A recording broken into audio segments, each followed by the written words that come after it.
हाय viewers, तो चलिए शुरू करते हैं। मानव कौल द्वारा लिखी गई कहानी पतझड़ की आगे की कहानी का हिस्सा। वेटर ने कैथरीन के हाथ से बिल को वापस लिया और मेरी कॉफ़ी लेने के लिए निकल गया। हम बदल नहीं सकते हैं, कैथरीन ने मेरी कॉफ़ी आने के बाद कहा। मैं चुप रहा। मैं कैथरीन को जानता था। उससे अगर मैं कोई सवाल करता तो वह हमेशा उसका जवाब देने से बचती दिखती। पर अगर मैं उसे वो जगह देता जिसमें वह अपनी आज़ादी से टहल सके, तो बिना पूछे मेरे सारे जवाब मिल जाते। हमारा बदलाव हमारे करीबी लोग सूंघ लेते हैं और उनकी बदलती आंखों में हमें हमारी वो शक्ल दिखने लगती है जिसे हम खुद नहीं पहचान पाते। कैथरीन ने ये कहते ही सिगरेट जला ली। फिर धुआं छोड़ते हुए उसने कहा, मैं जब बहुत वक्त तक यात्रा नहीं करती तो मेरे अगल बगल की हर छोटी चीज़ का असर मुझ पर बढ़ता नज़र आने लगता है। जैसे मेरे घर के पास वाले कैफ़े के आदमी का मुझे घूरते जाना मुझे कुछ ज़्यादा ही अखरने लगता है। मेरी माँ का मुझे लगातार फ़ोन करते रहना, अपने दोस्तों के सारे जोक्स बिना हंसी के मेरे सामने से गुजरने लगते हैं। यहाँ तक कि शाम को पार्क घूमने जाती हूँ तो पहचाने चेहरे मेरे अकेलेपन पर सवाल करते नज़र आते हैं। सारा कुछ बहुत बड़ा हो जाता है। मैं जब यात्रा पर रहती हूँ तो मुझे इन सब के बारे में सोचने में अच्छा लगता है और हंसी आती है खुद पर कि कैसे ये छोटी चीज़ें मेरे जीवन का महत्वपूर्ण हिस्सा होती चली जा रही थीं। उसके बोलने के बीच में ही मैं सोचने लगा कि मैं यात्राएं क्यों करता हूँ। मेरे जवाब कभी भी कैथरीन के कहे की तरह सरल नहीं थे। तुम सही कह रही थी, मैं बदलाव के बारे में ही सोच रहा था, मैंने उससे सच कह दिया। मुझे हमेशा लगता था कि मैं यात्रा नहीं कर रहा हूँ, यात्रा कोई और करता है और मैं उस यात्री के ठीक पीछे उसकी परछाई सा उसके अनुभवों को ताकता रहता हूँ। सामने जो भी घट रहा होता है उस पर कभी यकीन नहीं होता, तो कभी किसी भी घटना का ना होना देर तक गूंजता रहता है। ऐसे बेसिर पैर की यात्राओं को किस तरीके से जज्ब किया जाना चाहिए, मैं इस बारे में हमेशा अनिश्चित रहा हूँ। पुरानी की हुई यात्राओं के बारे में सोचता हूँ तो कुछ टेढ़े मेढ़े वाक्य भीतर से उभरते हैं। वो हमेशा इतने पराये सुनाई देते हैं कि लगता है कि मैं किसी ऐसी किताब की कहानी सुना रहा हूँ जो असल में मैंने पढ़ी ही नहीं है। तो क्या मैंने असल में कोई यात्रा की ही नहीं थी? मैं अपने जीवन में भी हमेशा एक परछाई सा खुद को जिए हुए को ताक रहा होता हूँ। मैं वैसा का वैसा यहाँ भी जी रहा हूँ और वहाँ भी। इस बात में कितनी उदासी है। मैं कैथरीन से उदासी के बारे में बात करना चाह रहा था, फिर लगा कि कॉफ़ी मेरे गले नहीं उतर रही है। हम दोनों कैफ़े से निकल चुके थे और लंदन की सड़कों पर टहलने लगे थे। हवा में ठंडक थी और बारिश की फुहार भी चेहरे पर पड़ रही थी। तुम अचानक लंदन कैसे आ गए? कैथरीन ने सिगरेट चलाते हुए पूछा। पिछले दिनों वर्जीनिया वुल्फ को पढ़ रहा था और फिर पता चला कि एडवर्ड मंच की पेंटिंग्स की प्रदर्शनी यहाँ लगी हुई है। इतनी वजह काफ़ी थी। कैथरीन के चेहरे पर मैंने उदासी की एक लकीर देखी। मुझे कहना था कि मैं तुमसे मिलना चाहता था। तुम सिगरेट कब से पीने लगी हो? मैंने पूछा। जिस दिन तुम्हें पेरिस की ट्रेन में बिठाया था, तभी घर जाते वक्त मैंने सिगरेट चला ली थी। तब से ये मेरे साथ है।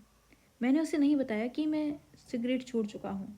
हम लोग लंदन ब्रिज पार कर सोहो की तरफ चलने लगे थे। कैथरीन के चेहरे पर उभरी उदासी की लकीरें अभी भी बरकरार थीं।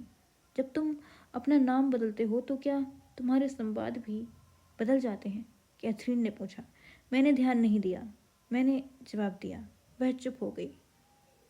इस चुप्पी में उसके चेहरे की उदास लकीरें गाढ़ी होती जा रही थीं। मैं उसे चुप नहीं देखना चाहता था, सो मैंने आगे जोड़ा। पर हाँ, मेरे अंदर की उदासी को गायब होते देखा है मैंने। मैं अचानक अलग तरीके की बातें करने लग जाता हूँ। कैथरीन ने मुझे ऐसे देखा मानो पहली बार देख रही हो। उसके चेहरे पर मुस्कुराहट आई। ये बहुत दिलचस्प है, उसने कहा। जैसे क्रिस्टी लिफ्टेरी ने the beekeeper of Aleppo लिखी। क्रिस्टी लंदन की रहने वाली है। उन्होंने 2 साल ग्रीस के रिफ्यूजी कैंप्स में जाकर काम किया है बस। पर जब आप उपन्यास पढ़ते हैं तो आपको लगता है कि उपन्यास उस उपन्यास के मुख्य किरदार अली ने ही लिखा है, बल्कि ये अली की ही आत्मकथा है जो सीरिया का रहने वाला है। तो क्रिस्टी भी एक तरीके से अली हो चुकी थी। मुझे कहते ही लगा कि ये मैंने कितना गलत उदाहरण दिया है। अपनी पब और कैफ़े में की हुई बकवासों की तुलना मैंने अचानक एक बड़े लेखक से कर दी।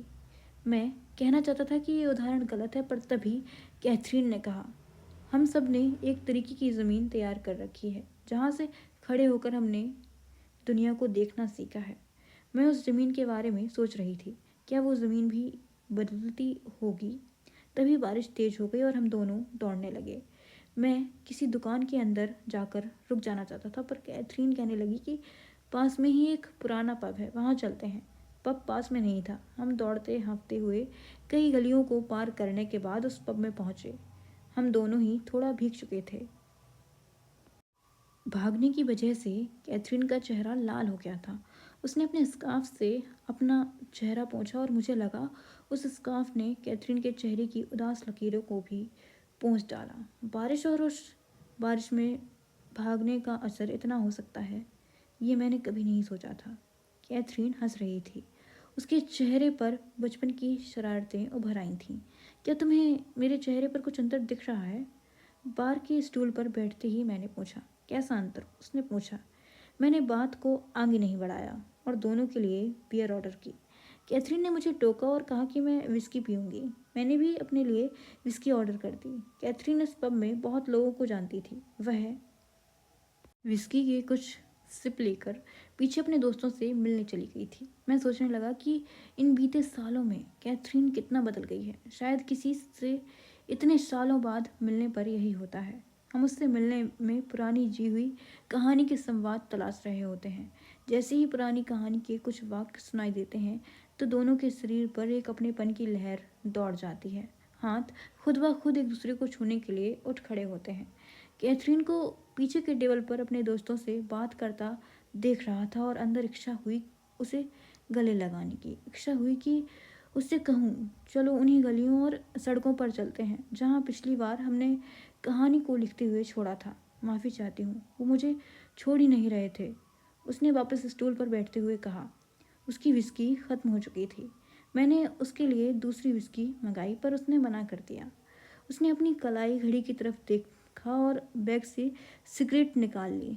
मैंने अपनी ड्रिंक एक बार में ख़त्म की और हम पब के बाहर सिगरेट पीने निकल आए।